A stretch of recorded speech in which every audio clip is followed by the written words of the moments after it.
Look, I've been trying to figure out what was I going to start with my say what, and I figured I was just going to start with Jada. This is utterly ridiculous. Ridiculous, ridiculous, ridiculous. It's not even the point of like her sharing her story. It's just the way that like she just portrays Will. Like Will don't go out of his way to make her look bad, in my opinion. But anyway, let's get into what she had to say. What did she say? Say what? All right, so this is another episode of Say What, as I said earlier, and I'm just like, what? Like, it just feels like totally like all over the place, like literally all over the place. Tuesday and Wednesday, Thursday and Friday, I just keep me satisfied. And that's basically how this marriage seemed. Like it's just all over the place. Like, she's saying that they were separated in 2016. I looked up a couple of articles and it did clearly say that they were separated in 2016, but in some of those articles it made it seem like they reconciled. And that's kind of what you get out of, when they did the red table talk when they were like bad marriage for life. Do y'all remember when they said that? Or maybe that's just we ride together, we die together. Bad marriage for life. Anyway, so I couldn't let this go. I've been fussing about it. And you know what? I love Uncle Will and I love Auntie Jada, but sometimes Auntie Jada, I don't know what she be doing. So this is what has like got everybody in a tizzy and an uproar. She says, in a long time. What is going on right now? My wife's name out of your mouth. Yes. Chris looks to me and he says, Jada, I meant no harm. Will's still talking. He's like, he's still, because now he's mad because Chris is talking to me. And I go, Chris, this is about some old Look what Jada made him do. Poor Will. That's what the narrative became. Old Tris' wife who forced him to go to the table and sit there. Now look at what she's done. She has the power with an eye roll to make him go up and slap somebody on stage. It's not that she had the power, that you had the power to do that. Could it be the fact that he was actually taking up for you? And separated doesn't mean divorce. So technically you are his wife, whether you've heard that or not. Now, even if she didn't call him like wife or husband, they've been calling each other king and queen and life partners and all of that. It's all synonyms to me. It's all the same difference. So I looked at a couple of articles because I'm just like, is it me or did articles made us believe like they reconciled this whole time? So it kind of shocked. Like I'm like, for the fact that everybody is shocked, could it be the fact that nobody really, thought about this? You know what I'm saying? So okay, so let's just start at 2016, where this is an article courtesy of Women's Health, and this was in the year 20. Okay, this was October 11th. So they giving us a breakdown. So I have an older one. I think I want to do that one. Let me see. This is the older one in 2020. This is before everybody knew that they weren't together. So 2016, it says Smith and Pink. This is courtesy of Insider. And this one was written this article was written, it's still saying October 16th, whatever. So anyway, so 2016, Smith and Pinkett Smith quietly separate. So they said at some point in 2016, Pinkett Smith and Smith did separate.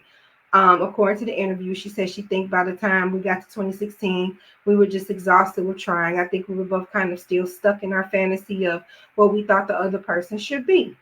So she said that the couple live separately and they have no plans to legally divorce or whatever. So then, of course, we know in 2017, I think August Alsina, he was on the Red Table Talk like in 2018 or something, where they were talking about addiction or something like that.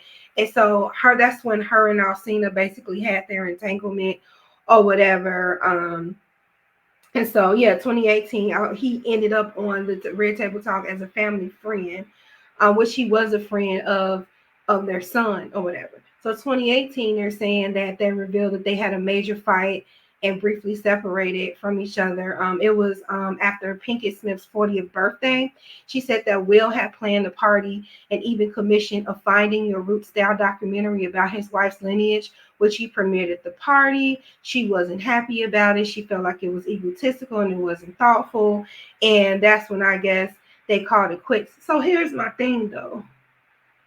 2016 separated. 2017 through in 2018, you were supposedly was with August, and in 2018 y'all ultimately broke up.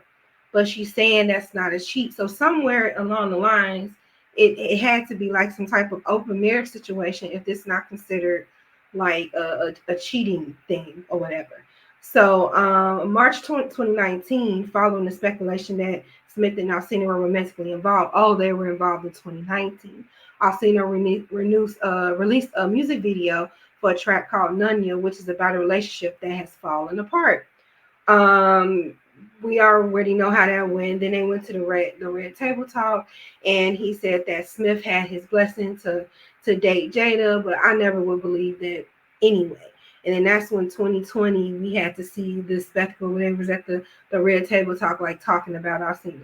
So, but at the red table talk, it sounded like they had a freaking like reconciliation. Like I just kind of feel like that's where it was headed for me. And so I'm just really confused about this because in 2018 Will called Jada his life partner.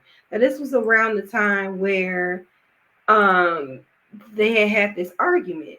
So I'm assuming they were just like, okay, we don't like who the other person is right now. Like they said, like we just not meeting eye to eye. However, I feel like this is a person that I should be connected to for the rest of my life, even though we're dating other people. What?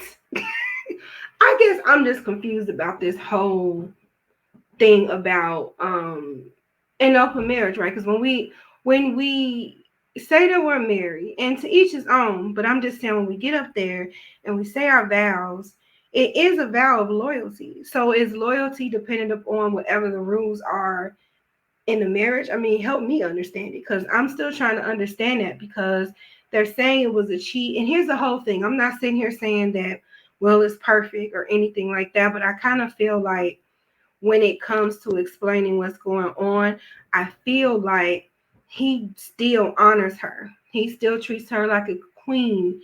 And she comes out and she just says little stuff like, I don't know why he called me wife. And this is something that was a long time ago with Chris. Like she still took the side of Chris Rock. You know, when they first got married, he had bought her house. She didn't like that. She didn't like the fact that they had a wedding. And so it's like, was Will spearheading everything without like considering her feelings? And over time, she resented him. That's what it seems like it is because it seems like it's just a straight disregard and resentment towards him. Because anytime she's saying anything that has anything to do with them, it just feels like a spirit of resentment. I don't know. Am I the only one that feel that way? Because I really, really feel that way. You know what I'm saying? So then, you know, I guess she was sick of everybody blaming her for whatever's going on. So, like a true Jada style, she goes online again, courtesy of Mob Radio, and she says this. Let me refresh it. Cheat on Will Smith, no matter how sad he looked at that table. And when you read this book, you will kind of get an understanding of why the red table even happened in the first place. Not cheat on Will Smith, no matter how sad he looked at that table. And when you read this book, you will kind of get an understanding of why the red table even happened in the first place. I don't care what he did. The fact that you have to go online and clearly air stuff out as if there was like pure reconciliation was unnecessary. Here's the thing. We don't have to be in it, but y'all felt that y'all needed to keep coming to this table and clarifying things. And everybody was believing what they wanted to believe anyway. I feel like if you're married, you don't owe anybody that explanation, you know, but now that you're explaining it, where is your ownership in that? Okay, but since she is telling the business, I did come across this article courtesy of 2fab.com where it says in the book the actress explains she decided to address Alcina's claims about their relationship, which happened while she and Will were allegedly separated, because she was not willing to allow someone else's narrative to put a shroud of shame on me. That's what she says. While she initially planned to address the situation on her own, Will join the conversation without being asked. Once again, spearheading. We wanted to say that divorce wasn't an option and that family will remain our top priority. She explained their plan for the episode. However, she felt midway through the taping that Will seemed to convey that he had been done wrong and made it appear like she kept the relationship with Alcina a secret, which she said wasn't the case. While she admitted she should have stopped the conversation in that moment, she stalled my own voice and kept going, she said. She said, because I didn't want to oppose Will publicly in my codependent way, I took the blame and played the pleasing and appeasing role I knew so well, she wrote, adding that she still went ahead with posting the episode despite being told by others it made it seem like she was in the wrong. In retrospect, she wrote that neither Will nor I, in all of our splendid dysfunction, was at all equipped for that conversation at the time. We were a classic comedic mess. You know what I'm saying? Like, I feel like when Will tells the story or the whatever's going on with them, he has ownership. Like he said, he was honest. He was like, she felt like it was egotistical. We are responsible for our own happiness. I don't want marriage to feel like a prison. Like, I feel like he was more open and honest and kind of was like admitting to his part. But I feel like with her, she's never wrong. It's a reason. It's a cause and effect for everything that she did. And I don't think that that's even natural or real for everything you do is because of what somebody else did. Some of that stuff you did because you wanted to do, but you're easy at manipulating the situation and making it seem like, well, because he did this, I did that. I just, I don't know. Where's the bear? Get up! Quiet! Don't knock so loud! There's one thing I hate, and that's noise! I say... That's how I feel. Like, I don't even really need to hear this from both of them. Neither one of them. However, I do have the audiobook of Will's book. And now I'm curious to like listen to that first because hers is going to be released like the next week. And I am highly curious to like listen to it. Like, I feel like if I listen to it, I'm probably going to be super pissed off. But that's okay because now it's like, okay, now I get to hear both sides of the story. And then somewhere or another, it'll kind of be the truth. But anyway, before I go off my tangent because I'm just like irritated. It was this floating, this viral video courtesy of Jess Precool Does Miami on TikTok, and there was this statement where Jada said that Tupac, who is actually the love of her life, proposed to her while at Rikers, and so she did all of this investigating and all this searching or whatever. And so I'm like, well, instead of me doing it, let's just listen to what she has to say because I mean it kind of made a little sense. So let's get into it. I'm literally in the middle of moving. That's why I look raggedy, but I cannot handle these fucking lies anymore. Jada is currently on her Pay Attention to Me tour, and she is making all these wild claims, including that Tupac proposed to her while he was at Rikers. Really? The math isn't mathing, so let's take a look. Tupac was convicted of sexual assault charges on February 8th, 1995. From there, he was sent to Rikers prison, only to be transferred less than a month later to Clinton Correctional Facility. And she specifically said she went to see him. This was not on the phone. When I go to see him in Rikers, probably one of the more painful parts, seeing him there, the condition that he was in and having to leave him there. Cool. So prior to going into Rikers, Tupac already had a girlfriend named Keisha. He proposed to Keisha, her words, in a September 2011 interview. Here's the thing. Just because he proposed to one woman doesn't mean he wasn't capable of proposing to another. So I will just put that out there. He proposed to Keisha before he even went into prison. They were already engaged.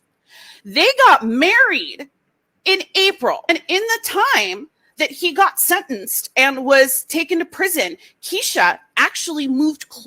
So let's rate this. She said, I was the one who basically stopped my life when he was in jail. I moved closer to him. I made sure I was on the visitor list. I guess that's what they say. Made sure he had packages.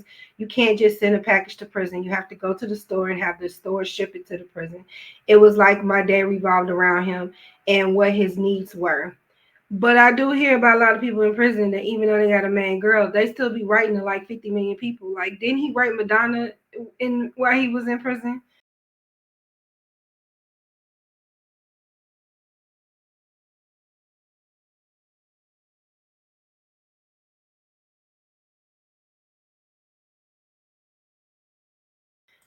closer to be by him and be by the prison and saw him on a near daily basis. When he asked me to get married, he was at Rikers. So you're telling me that in the 3 to 4 week window that he was at Rikers, engaged to another woman who had moved closer to the prison and was there almost every day, Tupac proposed to Jada. But hey, Jess, you might be saying to yourself, Tupac wasn't known to be a one-woman man. He was no angel. Fair enough. Okay, that's what I'm saying.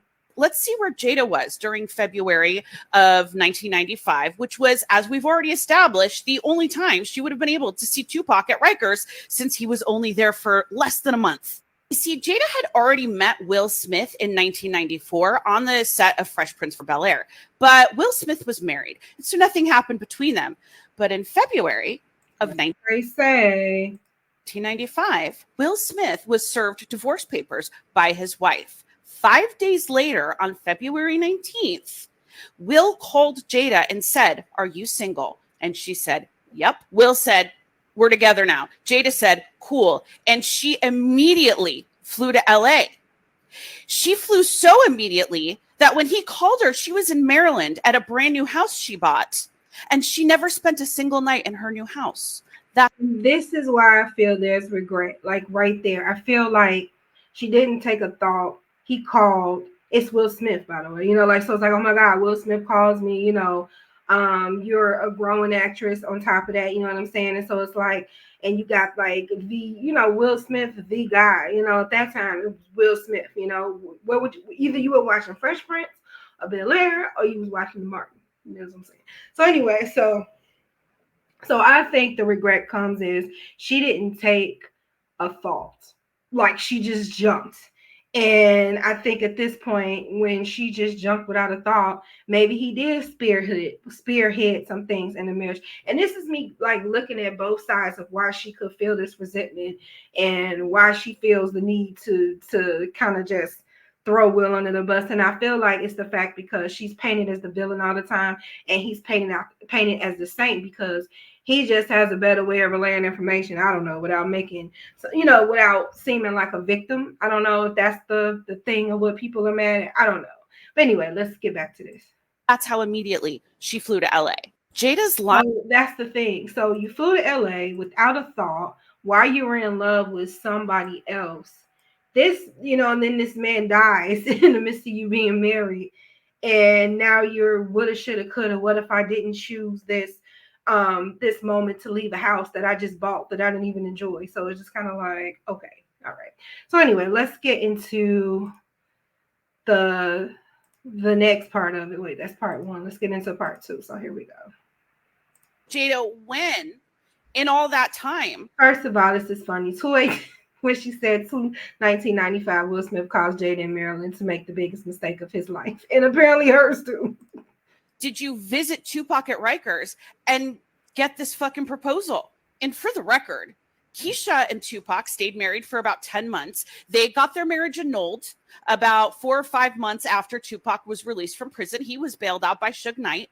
It wasn't long after that he met Kidada Jones. Kidada Jones is the daughter of legendary Quincy Jones. Kidada looks a little recognizable. You may know her sister, Rashida Jones, who played Karen on The Office. Kidada and Tupac were living together and engaged when Tupac was shot and killed. Kidada was the one that was there with him at the hospital the night he died. Kidada was... All these words. She handed his blood-stained clothes and his hospital told her fiance lost all the blood. Okay. Handed his bloody clothes. She was the one who told him, "We all love you," before he slipped into a coma and never woke up. Keisha spoke with Tupac several days before he died, because even though their marriage was annulled, they still remained good friends. And I can't help but notice that all of the women who are actually part of his life in a meaningful way are the ones that have just kept quiet. They've kept silent. They've kept their memories to themselves and not tried to use a dead man as their limelight. And the person who's squawking about him the most is making claims that can't even be verified and don't make sense from the perspective. Well, it can be verified because you have to sign in. You have to be on somebody's list in Rikers. If a person really wanted to, they could go to Rikers and whatever. People on the internet are very resilient and creative with their research and see if she actually went there, because it is possible to still be with somebody and go travel and go visit them in the jail. I don't know if this is true or not, but this lady really did research, so let's keep listening. Of a verifiable timeline. I see why we love you. He needed a rock. Because of our friendship and because of everything we had been through together, he just wanted to feel that solidified foundation. Because so many people in that position don't have support. Right. None at all. None. He got the best. But he also did have support in this case, because he had a whole wife at this point. Did get the best, but not from Jada, because per Will Smith's own words, that him and Jada were pretty much humping all over the world. They were traveling constantly from the first 3 months they were together, all over the world. So Tupac did get some great support, I imagine, from his wife, who moved closer to be with him and visited him every day.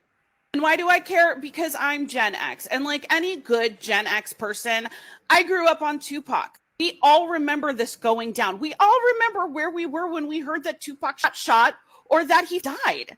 We all had this fucking hat from Poetic Justice.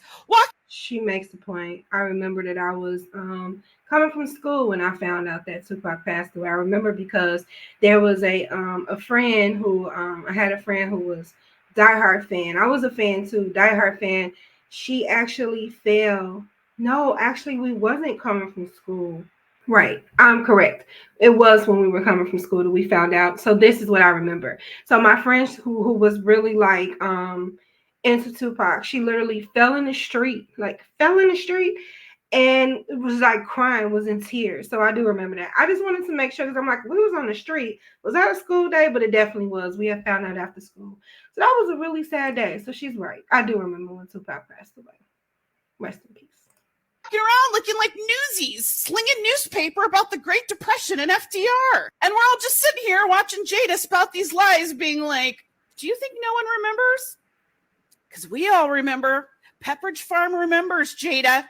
Jada went. Well, the whole thing is, we don't know the in-between. You know what I'm saying? Like, we don't know the in-between and when she went to Rikers and when she did. Nobody knows. Nobody was even thinking about this but her, and she decided this is her story, this is her truth. We don't know, we wasn't there, but based on what this lady is saying, there was no way she ever met him in Rikers. However, this is something that people aren't mentioning, and it is I'm just going to read this right quick, which I thought was pretty cool, courtesy of Tony Thomas 3644.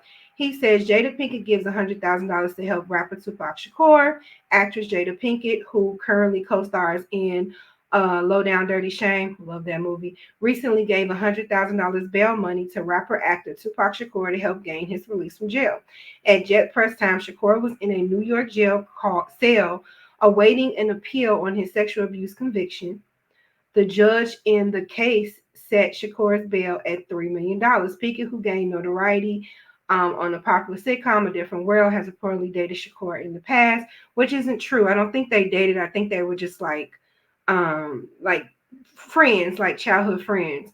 In December, a Manhattan jury found Shakur and his road manager guilty on 3 counts of first degree of SA involving a 21-year-old woman in New York hotel suite last November. Now, if you go back and you do this, they're saying that she helped him gain release from jail prior to being convicted.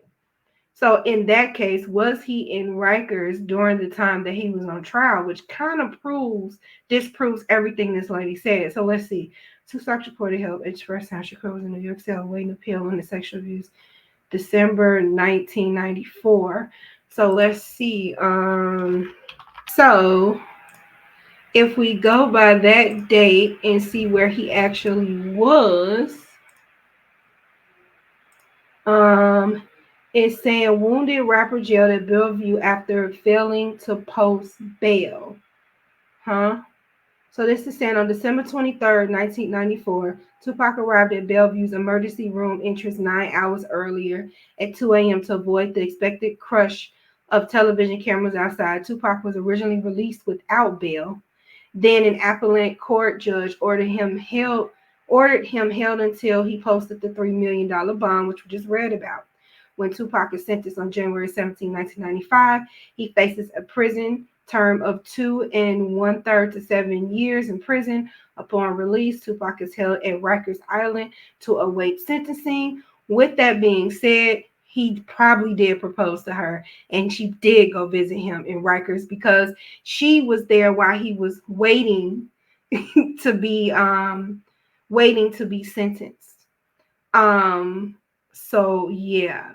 So January 17, 1995, it's possible that she did see him prior, like right before he went to Rikers or before he went to Rikers, because she's the reason that he was let out of jail.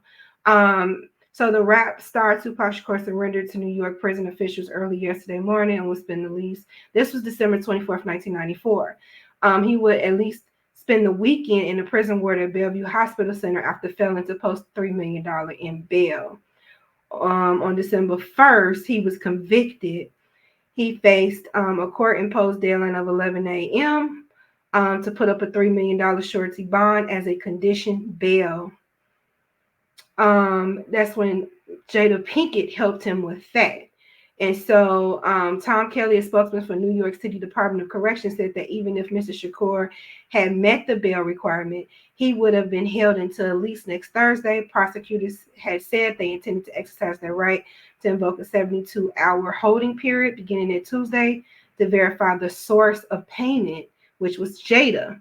So Mr. Shakur was originally released without bail, blah, blah, blah, blah. We said that January 17, he faces a prison sentence. Okay. So yeah, there is a possibility. If you go back to what she's saying, let's just go back to her timeline. There is a possibility that she could have, if you go back to what she said and you look back at her,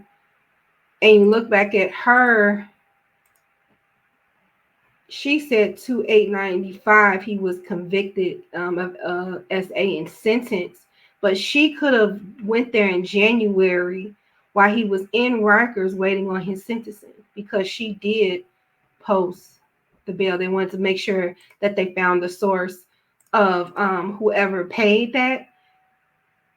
So yeah, it is possible. It is possible that Jada did go see him. So, with all of that being said, you have to do all of your research here. This is why I don't just go off of one source. So, it is possible because he was sentenced on January 17th and just started hers on February 8th, 1995. So, there is a possibility that she did go see him in Rikers, because that's where he was waiting until he got sentenced. And she tried to help, get him out.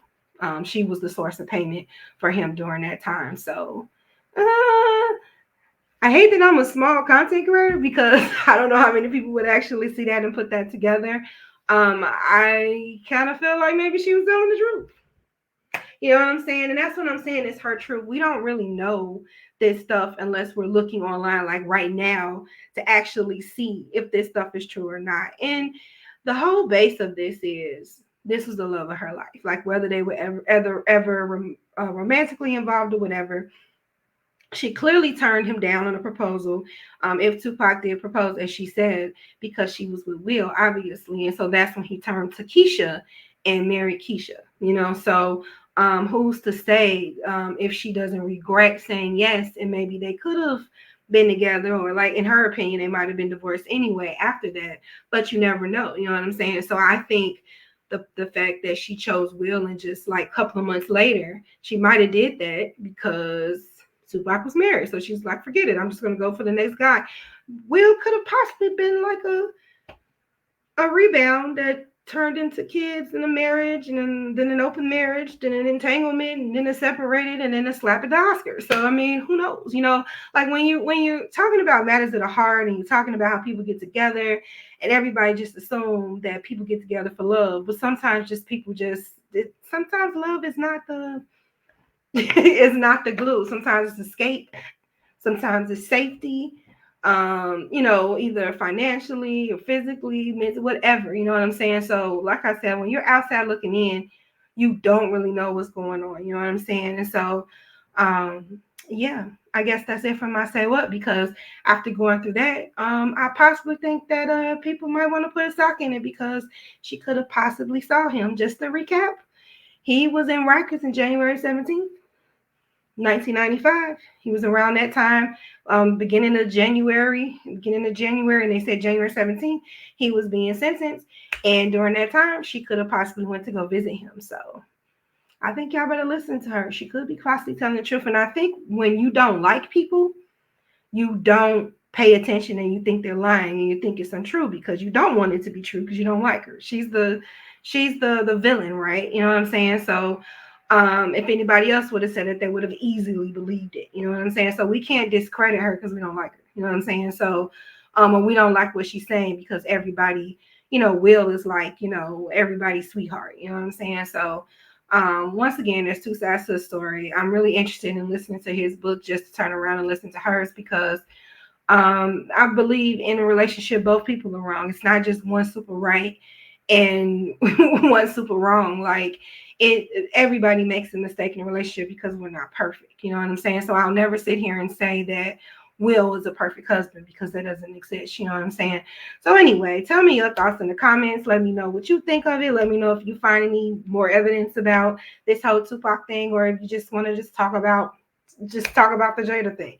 Anyway, until next time, be kind to yourself. And if you're married, be kind to your husband. Be kind to your wife. You know what I'm saying? Like, be kind to your spouse. And I'll talk to you later. Bye.